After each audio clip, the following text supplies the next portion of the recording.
I am Rebecca Nellis of the Country Charmers Webster County 4-H Club, and today I'd like to invite you to flip out your wig and make a difference. I did 3 years ago, and it has changed my life. I also believe that it has changed the lives of women fighting cancer as well. Today, I'd like to teach you about the process of creating your own community service project as I tell you about mine. 3 years ago, I listened to Jane Klinkson, my hairdresser, tell about her experiences as a cosmetologist for the Look Good, Feel Better program, which takes place in the Trinity Regional Medical Center's oncology department. The Look Good, Feel Better program gives makeovers, makeup, and skincare products to cancer patients who live in Webster County or the adjoining counties, who also are going through chemotherapy or radiation, which also affects their skin. As I listened to Jane, I realized just how important this program really is. It's so important that looking good really does make the cancer patient feel better about themselves and gives them more confidence in their fight against cancer. Jane told me that although the Look Good, Feel Better program receives all it needs in monetary donations and in their makeup and skincare products, but the wig bank, which she also oversees, did not. In fact, there's a shortage of wigs, hats, and turbans. Jane and I talked about the program, and she said that there was definitely enough wigs, hats, and turbans out there that aren't being used that would be donated if people knew about the cause. That got me to thinking. Linda Klein, my Webster County Youth Coordinator, had told me earlier about an opportunity to write a grant. And I thought if I could get $200, I would have enough money to write and make posters that tell about the cause. And I would have enough money for envelopes and postage to send to the civic organizations and churches in Webster County. So, as an 8th grader, with the help of Jane Klinkson, I wrote a grant to help publicize the shortage of wigs, hats, and turbans in the wig bank, and also the Look Good, Feel Better program. I received $200 for my project. I contacted the Fort Dodge Chamber of Commerce and got a list of civic organizations and their contact information. And then I went to the yellow pages and copied off the information for the churches. I asked my confirmation class at Zion Lutheran Church in Gowrie to help address and stuff envelopes. At the time, all my confirmation class was in Webster County 4-H. With the added incentive treats that I brought, we addressed and stuffed the envelopes and got them on their way. During this part of the project, I learned a lot about leadership. Leadership takes having a set of positive goals in mind. And good leaders have good morals and have the dedication and confidence to go for them. Because good leadership requires the respect of others in the group, it takes them to be a good role model, giving credit where credit is due, and giving positive reinforcement along the way. I have also found out that bringing snacks for the group is a good leadership technique. That summer, I had the chance to go to a Look Good, Feel Better program led by Jane. It was amazing to see the transformation of these women who came in dejected and went and left beautiful and full of confidence. And the change in their appearance really did change their outlook and hopefully their confidence as they fought cancer. One of the ladies shared with me that she really wouldn't have worn her turban or her wig at home, but her 12-year-old son didn't feel comfortable with her being that way. And the change in their appearance really did, the turban made her son feel comfortable with her again. Because the family's respect is needed at that time for them to feel comfortable with the cancer patient's outlooks too. Also, because cancer is financially draining, many women have to return to work before they are ready to. When working with the public, it is important to look somewhat normal so that they can be accepted and not to put people off. Also because of this, the wig bank is free of charge to cancer patients. Meeting these women at the Look Good, Feel Better program really did make me understand how important this was to make the free wig bank program possible. I bet you're wondering how my project is done. In the first year, I raised around $1,250 and collected 17 wigs. In my second year, I collected $650 and 13 wigs. My 4-H club is currently in the process of contacting the Humboldt and Boone counties, but I recently was contacted by the Presbyterian Women's Group in Fort Dodge, and I talked to the president of the group, and they agreed to donate $525 to my project, which is probably going to be matched by another donor in Fort Dodge. So that makes my total $1,050. By the time I graduate, I will have contacted Webster County and all the counties adjoining it, which are served by the Trinity Wig Bank. When I graduate, I will have trained a girl from my club to continue the process, so each county is reminded about every 4 to 5 years.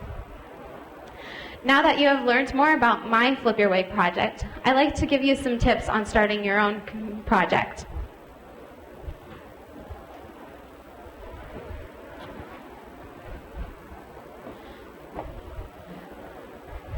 Before you start, you should set goals, and I'd like you to consider the principles of art in setting goals.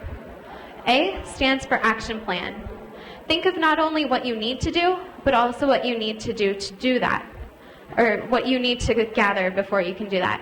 For me, I knew I needed to write letters and make posters, copy both the letters and the posters, get a group of supportive youth to help address the letters, gather the names of the churches and civic organizations, buy the postage, mail the letters, and drive to pick up the donations. I need to write thank you notes, and also to get my records done. R, the second letter, is for results. Think about what you want to accomplish from your goals. I wanted to make sure the information about the Look Good, Feel Better program got out to people who need it, and also that people knew about the wig bank and the need for the wigs, hats, and turbans. T is for timetable. Set short-term goals and long-term goals. For me, I had 9 to 10 months from receiving the grant to when the records were done in December. And I needed to also be timely with collecting donations and writing thank yous to the donors.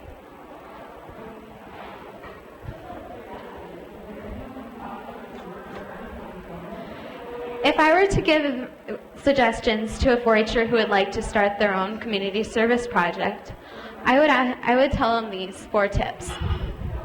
First, keep it close to your heart. Find a cause that means something to you. For me, the Look Good, Feel Better program means a lot, and I want to do as much as I can in order to make it successful. Second, watch for opportunity. Keep your eyes open for other opportunities. My church offered a Zion Endowed Benevolence Grant, and I applied for it in 8th grade. That one produced $1,000 for me in the wig bank. The Junior Women's Club also offered to any group like ours to convince them to donate to their group. Even though we didn't win, several of the members took my posters to hang up at their work. Third, setbacks equal opportunities. Just after I started this project, my mentor, Jane Klinkson, developed uterine cancer. Fortunately, she is now cancer-free, but it was a chance for me to understand the changes that the cancer patients and their family members and friends go through. A year and a half ago, my grandpa had a terminal illness. Although it wasn't cancer, I came to understand how much the patient's looks matter when fighting an illness. It really did bother me when my grandpa didn't look like my grandpa anymore. I empathized with the woman's 12-year-old son. My last piece of advice is youth can be successful. I was only in 8th grade, a 13-year-old, and I raised almost $1,300 and gathered 17 wigs. Doing a citizenship project is one of the most amazing experiences. After all, being a good citizen isn't just being in your community and avoiding doing something wrong. It's actively going into your community to do something positive. But believe me, both you and your community will grow through the process. Are there any questions? Yes?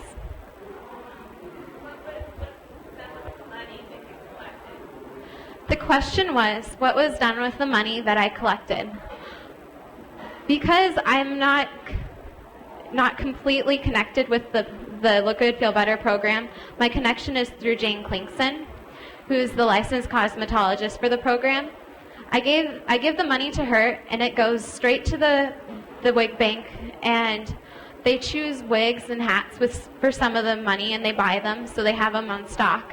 But then also cancer patients can come in, and they can get their head fitted, and they can pick out the colors of hair they want, and they can order a wig with some of the money that I've collected.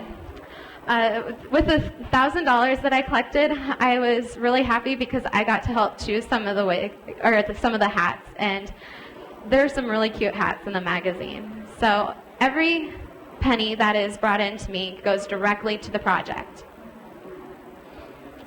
Yes?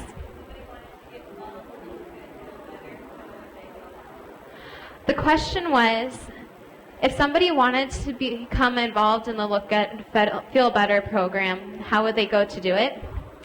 I have a question. Do you mean a cancer patient or someone who is looking to work with them? Well, I would suggest that they go talk to Rachel, who I can't pronounce her last name, I'm sorry, but she is in charge of the oncology department at Trinity Regional Medical Center. And she will get you set up and tell you what you need to do, and I guess just go talk to her and see what she wants you to do. Are there any other questions?